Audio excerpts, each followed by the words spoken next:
అవకాశాలు ఎప్పుడూ రావు, వచ్చినప్పుడే వాటిని సద్వినియోగం చేసుకోవాలి. అపర చాణక్యుడిగా పేరున్న చంద్రబాబు నాయుడు ఇప్పుడు తనకొచ్చిన ఛాన్సును ఏ విధంగా వినియోగించుకోవాలోనని మెదడుకు పదును పెడుతున్నారట.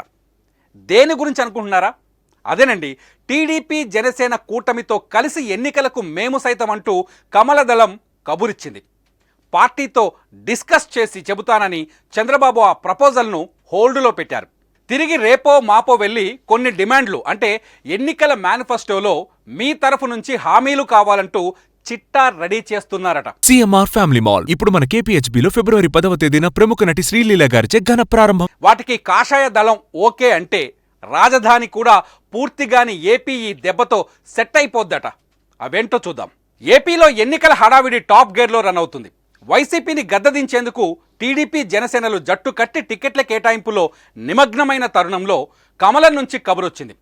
ఫ్రెండ్స్, మేము కూడా మీతో వస్తాం, 2014 విక్టరీని 2024లో రిపీట్ చేద్దామంటూ అమిత్ షా వర్తమానం అందించారు. నిజానికి ఏపీలో టీడీపీ విజయానికి బీజేపీ ఏమాత్రం హెల్ప్ కాదు. బీజేపీకే టీడీపీ పొత్తు అవసరం. ఇంకా చెప్పాలంటే టీడీపీకి జనసేన పొత్తు లాభిస్తుంది.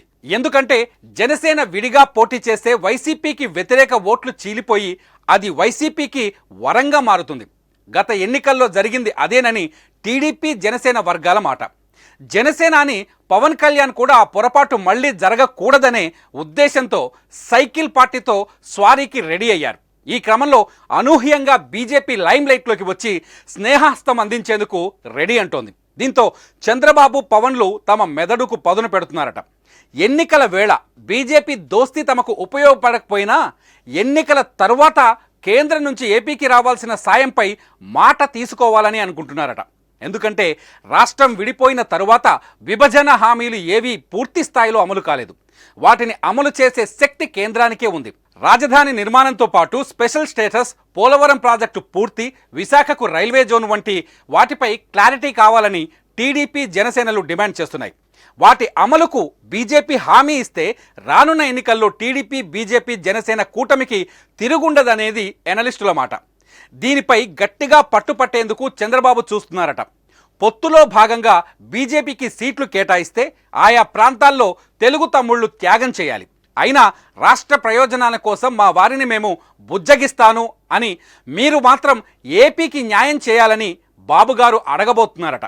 అంతేకాదు, ఏపీకి న్యాయం చేస్తే స్వర్ణాంధ్ర నిర్మాణంలో మీ పేరు సువర్ణాక్షరాలతో నిలిచిపోతుందని చెప్పబోతున్నారట. రాజధాని అమరావతికి అంకురార్పణ చేసిన మోదీ నాయకత్వంలోనే నిర్మాణం కూడా పూర్తవ్వాలని కోరబోతున్నాడట. పొత్తులో భాగంగా బీజేపీ ఎక్కువగా అడిగేది లోక్సభ స్థానాలే. బలహీనంగా ఉన్న దక్షిణాది రాష్ట్రాల్లో ఉనికి చాటుకునేందుకు కమలం గట్టిగా ప్రయత్నిస్తోంది. బీజేపీ ఒంటరిగా పోటీ చేస్తే ఎంపీ సీటు అటుంచితే ఒక్క ఎమ్మెల్యే సీటు కూడా గెలవదనేది పొలిటికల్ టాక్. కనుక టీడీపీ, జనసేన వంటి బలమైన కూటమితో ఎంపీ స్థానాలు కనీసం 5 అయినా గెలుచుకోవచ్చనేది కమలం ప్లాన్. మరోపక్క దక్షిణాది రాష్ట్రాలు ప్రత్యేక దేశంగా మారాలనే నినాదం రాజుకుంది.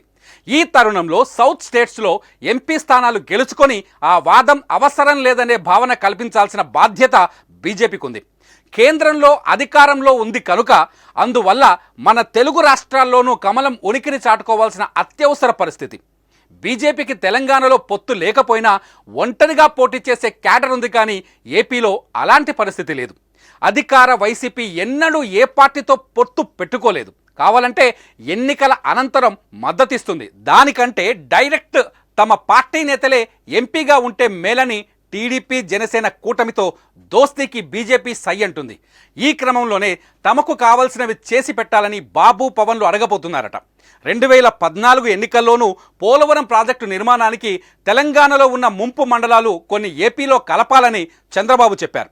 ఎన్నికల అనంతరం పట్టుబట్టి మరీ ముంపు మండలాలను ఏపీలో విలీనం చేయించారు. అదే మాదిరిగా రాబోయే ఎన్నికల్లోనూ రాజధాని నిర్మాణానికి నిధులు, పోలవరం ప్రాజెక్టు పూర్తి చేసే బాధ్యత, రైల్వే జోన్ వంటి వాటిపై గట్టిగా పట్టుబట్టబోతున్నారట.